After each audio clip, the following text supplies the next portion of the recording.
treat for you.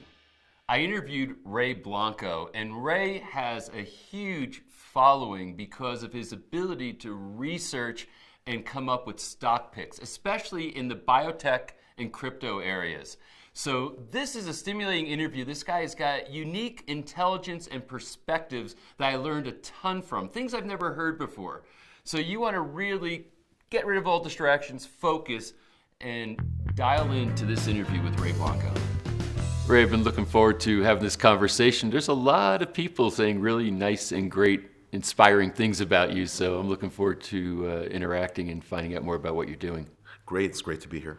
So tell us your background, kind of where you came from and how you ended up being the editor for Seven Figure Publishing that you are today. Sure, even as a kid, I was kind of a geeky kid, I guess you might say. Big sci-fi buff. I grew up in a world, where Star Trek represented the future. Humanity's made all these amazing discoveries, remade the economy, is going out to the stars. There's no scarcity or want among the human species. Later on, I went into computer science, and I worked in both the public and private sector. Got to know a little bit about the ins and outs of those things. How Wall Street works on the technological level.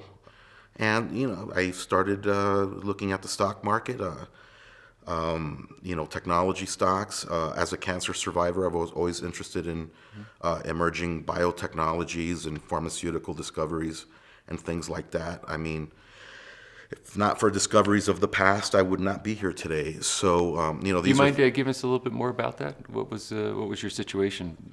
I was very young. I mean, I had a rough time. I think my mother really had it rough. Mm-hmm. I was about 19, 20 years old. I was diagnosed with Hodgkin's lymphoma. Mm-hmm. Not sure why I got it at such a young age, although it does tend to be one of the more prevalent cancers in young males. Mm-hmm. But, I went through surgery, and I went through radiation, and, knock on wood, it's been almost 25 years now, I think, yeah. And that got you interested in investigating and understand kind of biotech a little bit more? Yeah. So interesting how sometimes personal life experiences can lead you on a career path there. Yeah, absolutely. Give you a purpose. Yeah. So you had a technology background and had an interest in this, obviously. What was the path that got you into editing these newsletters and getting into the work you're doing today? Well, it's like anything else. You meet people along the way in life, and, you make a favorable impression on a person. Sometimes opportunity comes from that. And, I ended up working with a person who was a very good friend of mine. He thought I could help him with analyzing technology and, biotech stocks and things of that nature, help him with that process. So, I did that for a while and ended up graduating towards,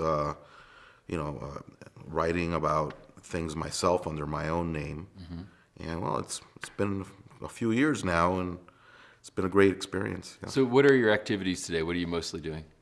So I'm mostly involved in biotechnology, tech. The last few years we've been talking a lot about investment opportunities in the cannabis space, which is emerging as a global thing now. Mm-hmm. We're just in a time of incredible change. Just amazing things are happening. There's so much promise for the future. And what I help my readers with is finding those opportunities in a way that they can act and benefit. And it's a two-way street. So, investors enable these new technologies, these world-changing technologies. So, and at the same time, they can profit from it. So you get to do well by doing good, and it's a beautiful thing.